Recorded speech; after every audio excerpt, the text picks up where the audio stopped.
तो इस एपिसोड की शुरुआत में हम देखते हैं कि अब उन तीनों के चारों तरफ एक डार्क एनर्जी घूमने लग जाती है और उसे देखकर वो डरते हुए वहां से बाहर निकलने का रास्ता ढूंढ रहे होते हैं कि तभी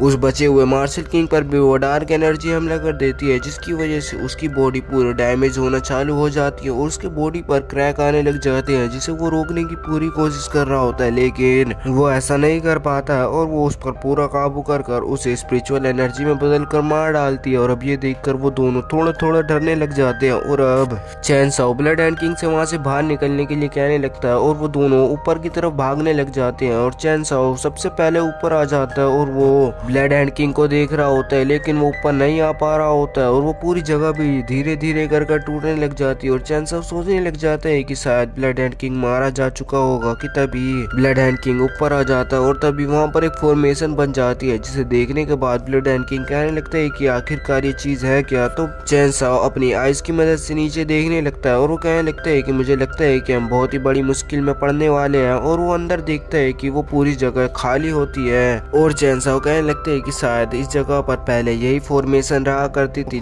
और इसके ऊपर ही ये सब कुछ बना दिया गया होगा और अब ये वापस से एक्टिवेट हो चुकी है। और अब वो कहने लगते हैं कि मुझे लगता है कि वो शायद थंडर अटैक इससे ही आया होगा। और अब वो ब्लड हैंड किंग को नीचे जाकर उसे देखने के लिए कहने लगता है, जिसे देखने के बाद वो मना करते हुए कहने लगता है कि मैं अंदर नहीं जाने वाला हूँ, अगर मैं अंदर गया तो मैं मारा जाऊंगा, तुम तो ताकतवर भी हो लेकिन मैं इतना ताकतवर नहीं हूँ कि अंदर जाकर बच पाऊँ। और अब ये देखकर चैनसॉ अपनी स्वॉर्ड निकाल लेता है और वो कहने लगते है कि तुम नीचे जा रहे हो या मैं तुम्हें भेजूं। और अब ये देखकर वो जाने लगता है और वो कहने लगता है कि ठीक है मैं जा रहा हूँ। और अब ब्लड हैंड किंग उस फॉर्मेशन की तरफ जाने लग जाता है और वो कह रहा होता है कि चैनसॉ तुम बहुत ही बुरे आदमी हो, तुमने मुझे बहुत परेशान कर दिया है, लेकिन मैं तुम्हारे साथ इतनी देर तक नहीं रहूंगा, मैं यहीं से ही दूसरी जगह से यहाँ से भाग जाऊंगा और तुम्हें पता भी नहीं चलेगा, तुमने एक किंग को ऐसा बना दिया है। और अब वो वहाँ की दूसरी जगह से भागने के लिए जा ही रहा होता है कि उसके सामने चैनसॉ आ जाता है और उसे देखकर वो डरने लग जाता है कि तभी वो अपनी सील से उस पर हमला कर देता है, जिसकी वजह से वो अब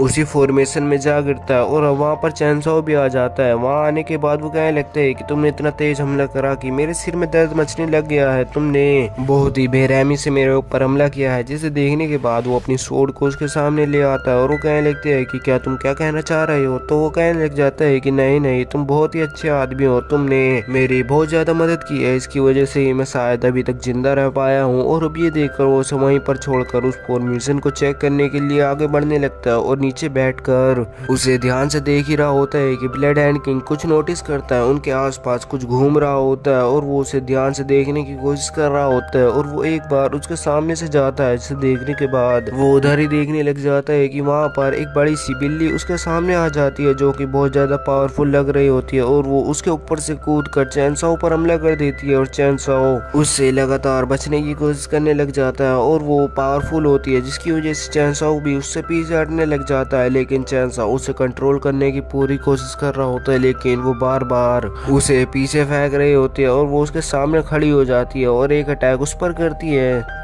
और अब चैनसॉ भी अपनी स्वॉर्ड फॉर्मेशन बनाकर उस पर हमला कर देता है, जिसे देखकर वो अपनी स्पीड दिखाते हुए उसके सारे हमलों से बच जाती है और उस पर हमला कर देती है, लेकिन चैनसॉ अपने एक पंच से उसे दूर कर देता है। और अब वो फिर से चैनसॉ पर हमला कर देती है और चैनसॉ उससे अब परेशान होने लग जाता है और गुस्सा हो रहा होता है कि वो अपनी एक और ताकतवर स्वॉर्ड फॉर्मेशन से उस पर हमला कर देता है और वो कहने लग जाता है कि तुम सिर्फ एक मोटी सी बिल्ली हो, तुम मुझसे नहीं बच सकती हो। और अब उसे गुस्सा आने लग जाता है और वो कहने लग जाता है कि तुम मोटे हो, तुम्हारा पूरा खानदान मोटा है, तुम मुझे मोटा नहीं कह सकते हो, मैं यहाँ का सुप्रीम एम्परर हूँ। दरअसल वो एक मेल कैट होता है। और अब उसे देखकर ब्लड हैंड किंग कहने लग जाता है कि हाँ तुम मोटे नहीं हो, तुम इतने सही हो कि हम तुम्हें पका कर खा सकते हैं, तुम बहुत ही अच्छे बनोगे। और ये देखकर उसे गुस्सा आने लग जाता है कि तभी फिर से ब्लड हैंड किंग कहने लग जाते हैं कि चैनसॉ तुम्हारे पास पोट वगैरह का इंतजाम तो होगा ही, हमें इसे अभी पका कर खा लेना चाहिए। जिसे देखने के बाद उसे अब और भी गुस्सा आने लग जाता है और वो दहाड़ते हुए कहने लग जाता है तुम मुझे ऐसा नहीं कर सकते हो, मैं तुम्हारा सुप्रीम एम्परर हूँ। और अब यहीं पर यह एपिसोड खत्म हो जाता है।